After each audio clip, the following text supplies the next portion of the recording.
A Mariologia é, para a igreja cristã, né, evangélica, ela é uma pessoa muito importante, Maria, pessoa que teve um ministério impressionante, aquela tenra idade, aceitar que o milagre acontecesse no ventre dela, é algo que é bastante admirado, é um exemplo de obediência ao chamado de Deus.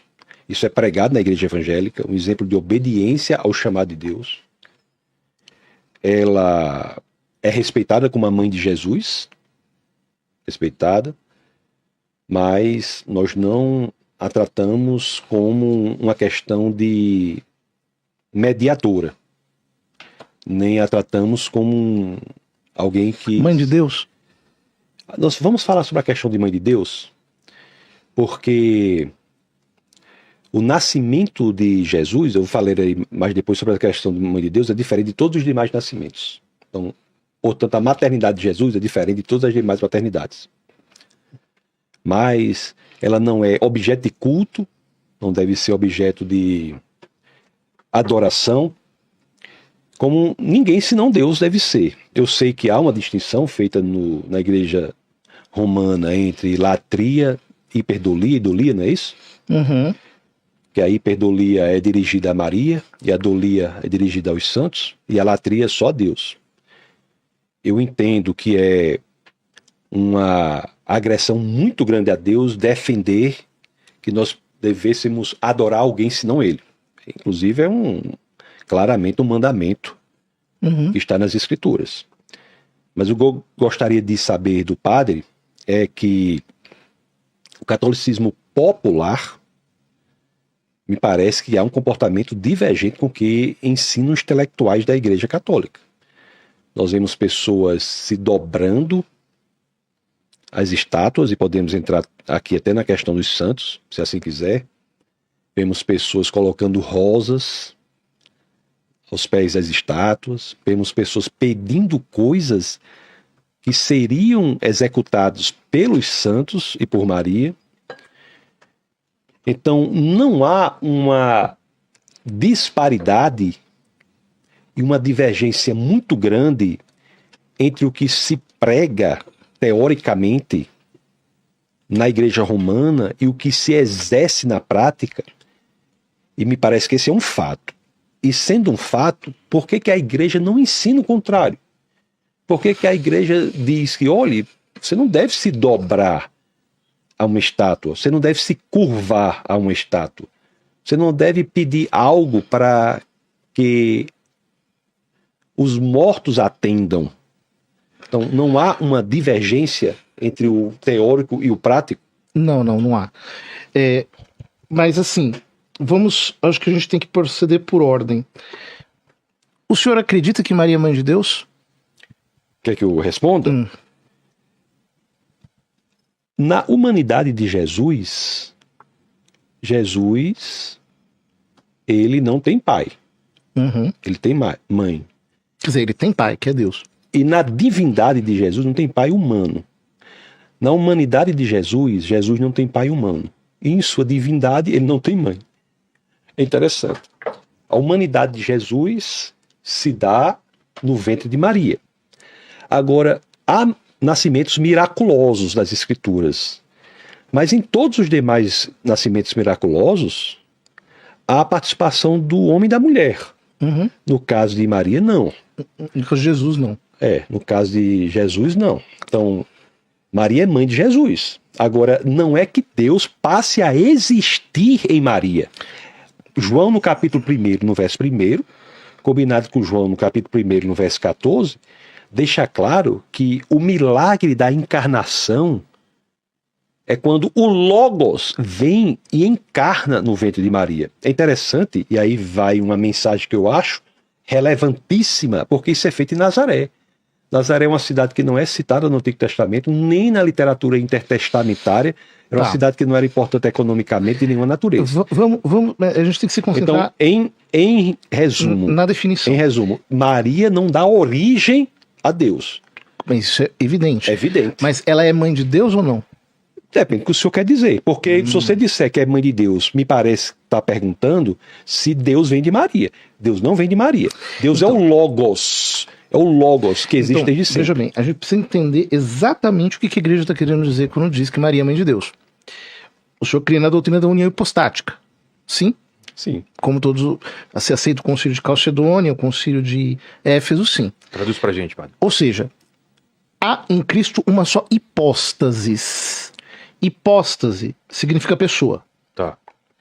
Essa pessoa é divina. Eles são 3. Não. É a segunda pessoa da Trindade. Tá. Mas em Cristo há uma só hipóstase. Essa hipóstase é divina. E ele tem duas naturezas. Jesus é 100% homem e 100% Deus. Essa afirmação, ela É complicada, mas... Essa afirmação, eu vejo as pessoas falando isso. Ontem mesmo eu vi um vídeo de um evangélico dizendo: para nós, Jesus Cristo é plenamente homem e plenamente Deus. Vai ter que tomar um pouco de cuidado, porque ela é uma cristologia meio de baixo, essa daqui. A doutrina das Escrituras e da Igreja... A cristologia de quê? De baixo? De baixo. Cristologia de baixo. Quer dizer, você pega as categorias cristológicas e as interpreta de baixo para cima. Né? Diz que o seguinte: Jesus é uma pessoa divina que tem uma natureza humana. Isso é fundamental, porque se ele não é uma pessoa divina, ele não pode salvar. Sim. E se ele não tem uma natureza humana, ele também não pode salvar. Eu diria assim, se ele não tem a natureza humana, ele não poderia ter pago o preço Isso. pelos nossos pecados. E se ele não é divino, ele não pode salvar. Exato. Só que veja... Só para o tempo um pouquinho aí. Deixa eu ver se eu entendi. Se ele não é divino, ele não tem o poder para salvar. Se ele não fosse homem, ele estaria roubando no jogo, porque ele não passaria o sofrimento que um humano passaria. Ele não teria como pagar o preço que cabia à humanidade. Porque exato. seria uma coisa muito fácil. Não, porque não, o homem que paga o preço para satisfazer a justiça. É isso, né? Tá. Então veja bem, há uma hipóstase só. Ele é Deus. É a segunda pessoa da Trindade. Ele tem uma natureza humana. Quando nós dizemos que Maria é mãe da hipóstase, ou seja, ela é mãe de Deus, nós não estamos querendo dizer que ela é mãe de Deus enquanto Deus eterno. Nós estamos querendo dizer o quê? Que há uma hipóstase divina em Cristo. Ele é Deus. Se quer dizer que foi no ventre de Maria que Jesus encarnou, eu concordo. Quando a gente diz, não. A gente está dizendo mais do que isso. A gente está querendo dizer que a natureza humana de Cristo tem um sujeito, tem um eu divino. Então, Maria não é mãe só da natureza humana. Ela é geradora de Cristo segundo a natureza humana. Mas aquela natureza humana tem um sujeito que é divino. E quem é mãe do sujeito. Mas não veio a aparecer ali no ventre, já existia antes do tempo. Enquanto Deus. Sim, não é divina? Exato. Então. Só que isso é importante por quê? Porque senão a gente não entende a encarnação. O que é importante?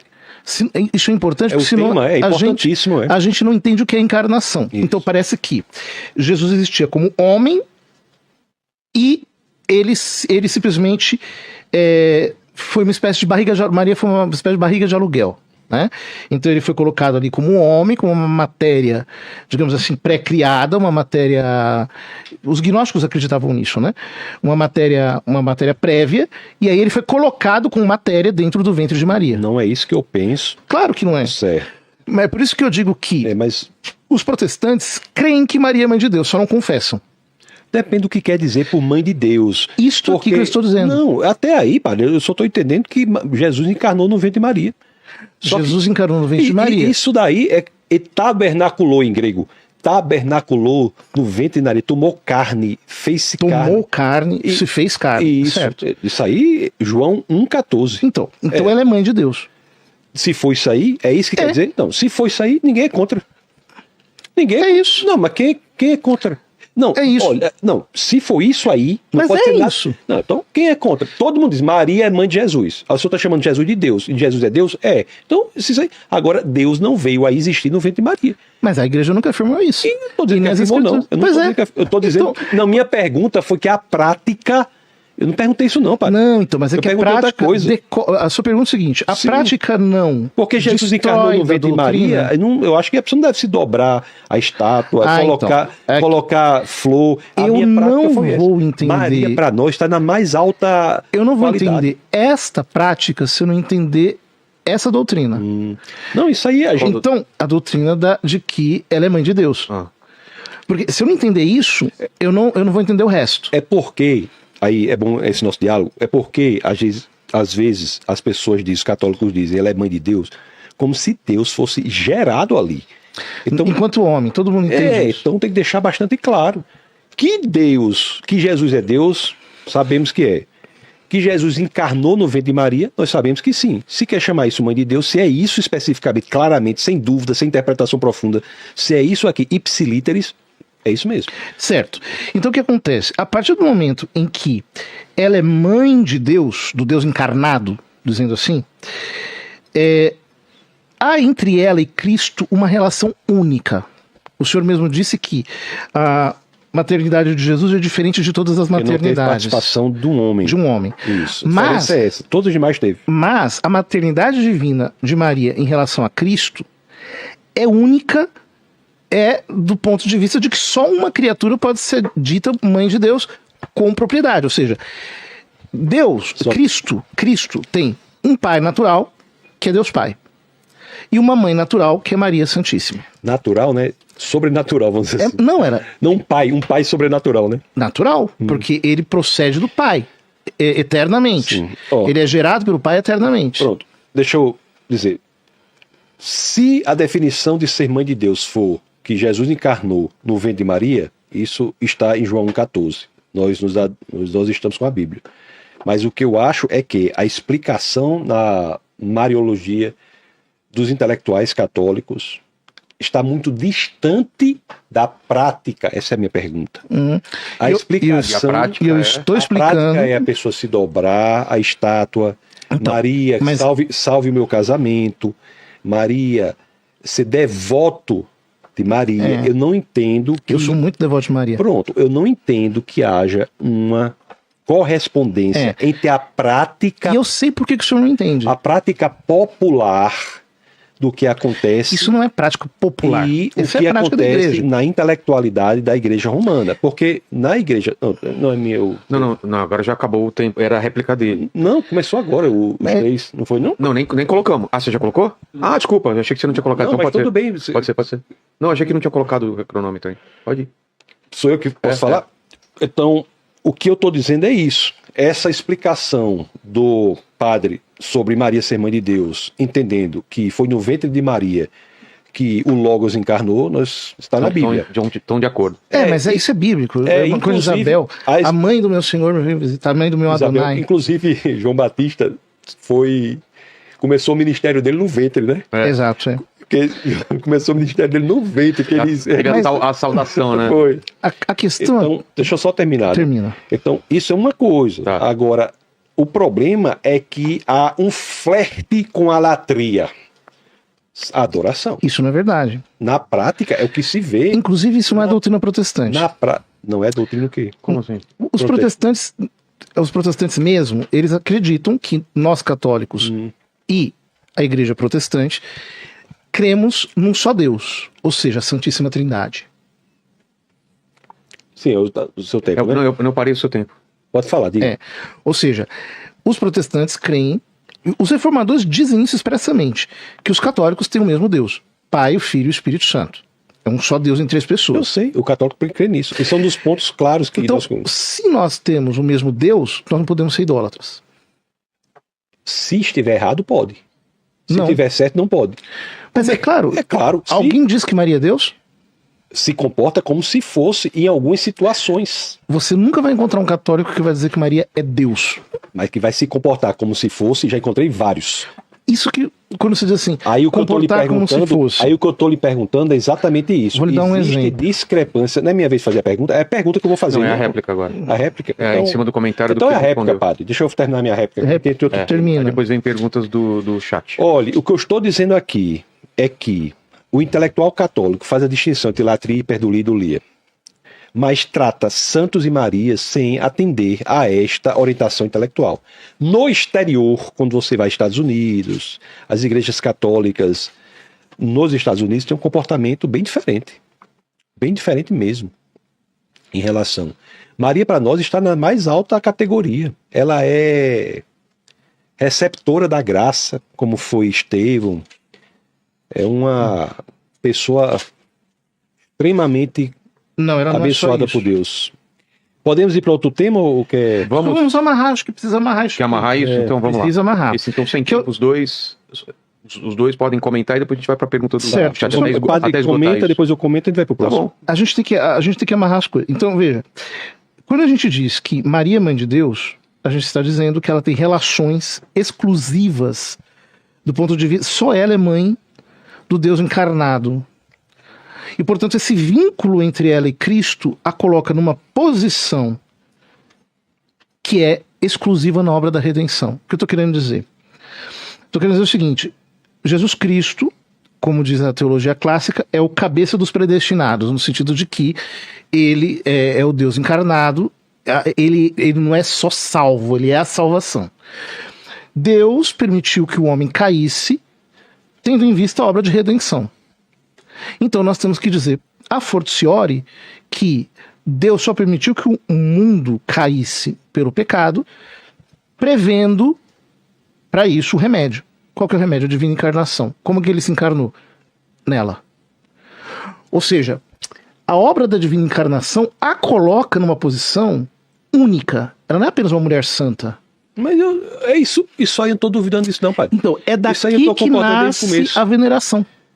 Sim, mas o que eu estou dizendo simplesmente, eu acho que qualquer pessoa que está assistindo vai dizer que alguns comportamentos de alguns católicos, eu estou até considerando que o ensinamento do romanismo é correto. Eu estou dizendo que alguns comportamentos são discrepantes em relação a esse ensinamento.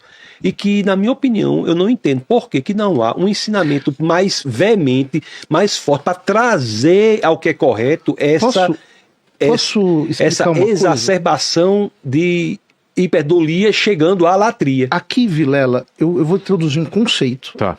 Me desculpa um pouquinho, mas acho que é importante. Um conceito novo no debate, não apenas aqui. Mas aí ele tá falando, depois eu falo, não é isso? Conceito novo, que é livre agora. Um conceito novo no debate brasileiro. Tá. Eu quero dizer o seguinte: por que esse tema é tão complicado para os evangélicos? Não, por um motivo. Estamos aqui como dois intelectuais, não tenho nenhuma dificuldade extra. Eu estou concordando com quase tudo que o senhor está dizendo aí. Certo. Eu acho que o senhor não está entendendo o que a gente está conversando. Porque tudo que o senhor disse aí, eu concordei. O que foi que eu discordei? Nada, então por que é complicado para quem é evangélico? Porque a gente está concordando. O senhor disse o seguinte... A parte de ajoelhar para uma imagem. Não, mas, sim, então daí. Por que... Então é para se ajoelhar? Diga assim, ó, pessoal, é para se ajoelhar na imagem. Diga assim, é isso ou não? Eu vou dizer o porquê que isso é complicado na mente evangélica. Mas você não sabe se é para ou não?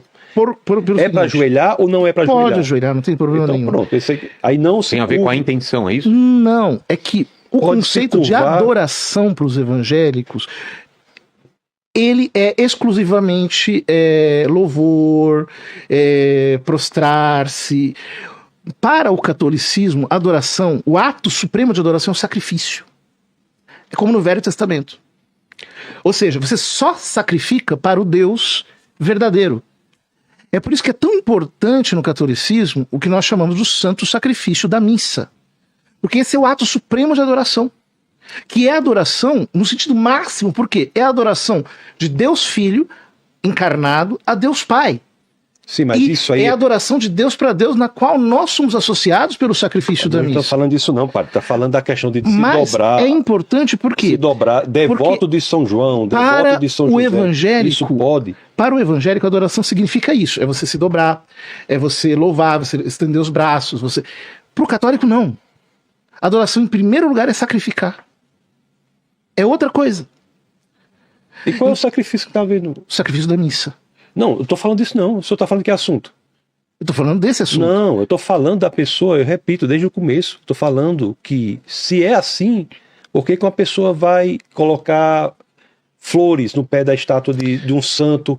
Por que vai se dobrar? Isso é catolicismo? Isso é romanismo? Isso é catolicismo, mas isso não é adoração. É o que isso aí? Isso é dulia, é veneração. A adoração para nós é o ato supremo do sacrifício, é o ato número 1 do sacrifício. É a missa, entendi. Então a adoração é só a missa. Então, as outras a missa e o que diz respeito ao culto eucarístico que entra na mesma dimensão.